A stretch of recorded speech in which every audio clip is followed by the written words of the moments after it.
میرے دوستو، انسان کو کل عقل بھی مل جائے تو پھر بھی اللہ کی حکمت کا وہ احاطہ نہیں کر سکتا۔ رب کریم کو زیادہ پتہ ہے کہ ہمارے لیے کون سی چیز بہتر ہے اور کون سی چیز ہمارے لیے نقصان کا باعث ہے۔ اللہ تبارک و تعالی کی حکمت یہ چاہتی ہے کہ میرے بندے پریشان نہ ہوں۔ رب یہ چاہتا ہے کہ میرے بندے کسی جگہ پہ بھی دقت اور پریشانی کا شکار نہ ہو۔ تو اللہ تبارک و تعالی نے راہ اعتدال اختیار کرنے کا حکم ارشاد فرمایا کہ تم اعتدال کے رستوں پہ چلو، معتدل زندگی گزارو، افراط و تفریط سے بچو۔ آج جس معاشرے میں ہم وقت گزار رہے ہیں، اس معاشرے میں ہم اس بات کو سمجھنے سے قاصر ہیں کہ اصل ہمارا مسئلہ کیا ہے۔ ہمارا اصل جو مسئلہ ہے اس کی شناخت ہمیں کیسے ہوگی اور ہم پھر اس تک رسائی کس انداز میں حاصل کر پائیں۔ ہم ہمیشہ اپنی آمدن بڑھانے کے چکر میں رہتے ہیں، ایک کام اور شروع کر لیں، پارٹ ٹائم جاب شروع کر لیں، کوئی سائیڈ بزنس اس کا آغاز کر لیں۔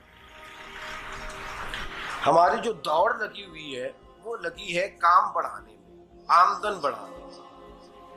حالانکہ اسلام ہمیں یہ کہتا ہے کہ تو آمدن بڑھانے کے چکر میں نہ پڑ، اصل بات یہ ہے کہ تو اپنے خرچے کنٹرول کر۔ تنگ انسان وہ نہیں ہوتا جس کی آمدن تھوڑی ہوتی ہے۔ یہ توجہ کیجیے گا میری بات، یہ قیمتی بات ہے اور گفتگو ساری کا لب لباب ہے۔ تنگ بندہ وہ نہیں ہوتا جس کی آمدن تھوڑی ہوتی ہے، اصل پریشان وہ ہوتا ہے جس کے خرچے زیادہ ہوتے ہیں۔ اور ہمارا جو روزمرہ کا نقصان ہو رہا ہے نا، وہ آمدن کے معاملات میں نہیں ہو رہا۔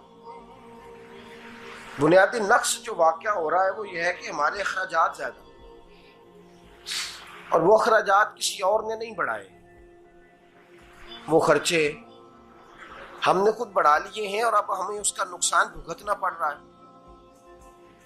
اور اگر آپ صحیح معنوں میں ٹٹولیں تو جو بہت امیر لوگ ہیں وہ تو ان خرچوں سے بچ گئے۔ میں نے بہت سارے ایسے ختمات میں شرکت کی ہے، میں بہت ساری ایسی جگہوں پہ گیا ہوں کہ جہاں لوگوں نے بڑا مختصر سا ختم دلایا ہے تو ہو گیا ہے ختم۔ ختم کے معاملے میں کب کسی نے پابندی لگائی ہے کہ اس میں 200 آدمی شریک ہوگا تو تب یہ سال ثواب صحیح ہو سکے گا؟ کون کہتا ہے؟ یا شادی کے موقع پر اگر سارے بہن بھائیوں کو نہ بلایا گیا تو میری شادی پایہ تکمیل تک نہیں پہنچے گی، اس میں برکت نہیں ہوگی، یہ کس نے فتویٰ دیا ہے؟ معتدل زندگی کا اسلام حکم دیتا ہے۔ میں پڑھ رہا تھا کہ ایک بہت بڑا صدر ہے، غالباً سوڈان کے صدر کی بات ہو رہی تھی، تو اپنے بیٹے کی بارات لے کے گیا تو 4 لوگ گئے ہیں بارات اور 15 لوگوں کا اس نے اہتمام کیا اپنے گھر میں کھانا کھانے کا۔ تو کیا شادی ہو گئی کہ رک گئی؟ تو بھئی راگ الاپنا اس بات کا کہ بڑی پریشانی ہے، کوئی سائیڈ بزنس شروع کیا جائے فلان جگہ فلان جگہ فلان جگہ، تو اصل معاملہ یہ ہے کہ پہلے ایک بندہ کماتا ہے تو پھر بھی گھر ہی چلتا ہے، پھر بڑا بیٹا ساتھ شامل ہوتا ہے تو پھر بھی گھر ہی چلتا ہے، پھر منجلا بیٹا شامل ہوتا ہے تو پھر بھی گھر ہی چلتا ہے۔ جو رونا دادا جی رویا کرتے تھے کہ بڑی مصیبت ہے، بڑی مشکل ہے، گاؤں میں رہ اکیلے ہوتے تھے اور وہ 5 بچوں کو اور 4 بچیوں کو وہ پالتے تھے، تو جو وہاں پریشانی تھی وہی آج پریشانی شہر میں آ کر پڑھ لکھ کر موٹی تنخواہ لے کر وہی پریشانی ہمیں ہے۔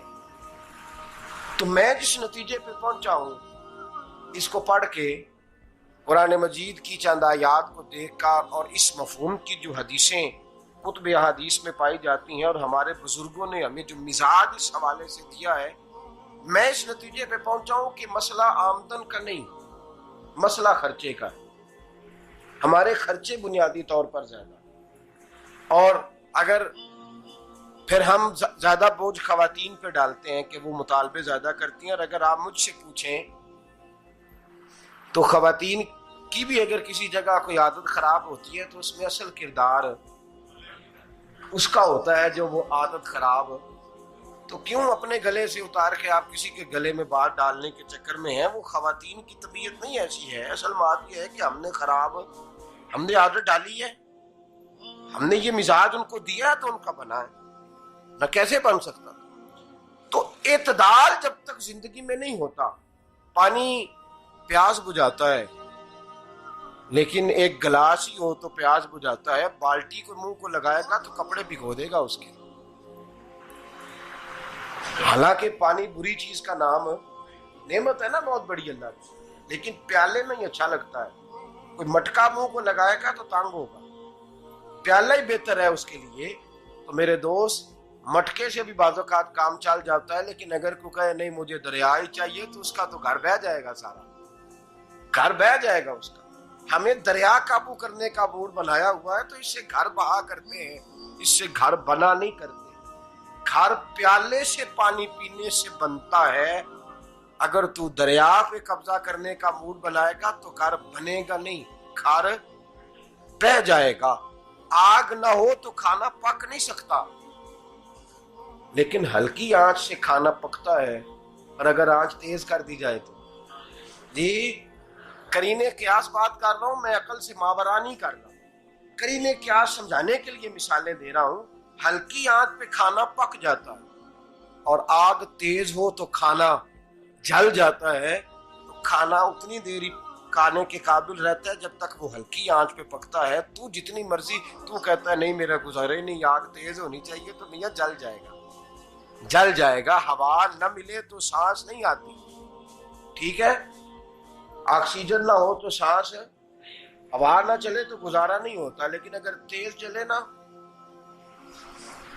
اگر تیز چلے تو آندھی اور طوفان بن جائے تو چھتیں گرا دیتی ہے، جانیں لے لیتی ہے. ہم ہیں طوفان کے چکر میں، ہم ہیں دریا کے چکر میں، ہم ہیں بڑے لاؤ کے چکر میں. تو میاں ہلکی آنچ ہی اچھی ہے، یاد رکھ. اور ایک گلاس پانی کا اعتدال سے ملتا رہے تو وہی ملتا رہے، ضرورت کے وقت وہی بہتر ہے. تو پورے دریا پہ قبضہ کرنے کا پروگرام نہ بنا، تانگ ہو جائے گا.